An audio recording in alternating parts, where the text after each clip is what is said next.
ইফতারির আগে যে দোয়া ওইটা আল্লাহ ফিরায় না। ইফতারি করার আগ মুহূর্তে আমরা যে পেঁয়াজু, আলুর চপ, বেগুনি, হ্যাঁ এগুলো খান আপনারা? রুয়াবজার শরবত খান নাকি?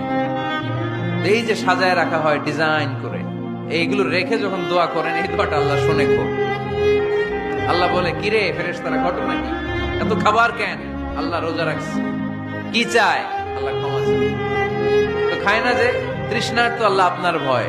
আমারা দেখছে না, আল্লাহ আপনারা দেখে নাই। জান্নাত দেখে নাই, আমার জাহান্নাম দেখেছে আল্লাহ কিন্তু জানে। তারপরে ফেরেশতাদের মুখ থেকে বের করা হবে। সুবহানাল্লাহ পড়েন। আমার জাহান্নাম দেখেছি কিনা বলো? ফেরেশতারা বলে না, জাহান্নাম দেখে নাই। আমার জান্নাত দেখেছে কিনা বলো? জান্নাতও দেখে নাই, কিছুই দেখে নাই, আপনারও দেখে নাই। আল্লাহ এবার খুশি হয়ে যাবে। আমার খুশির জন্য আমার ভয়ে তৃষ্ণার্ত ক্ষুধার্ত সামনে খাবার হাত বাড়ালেই খেতে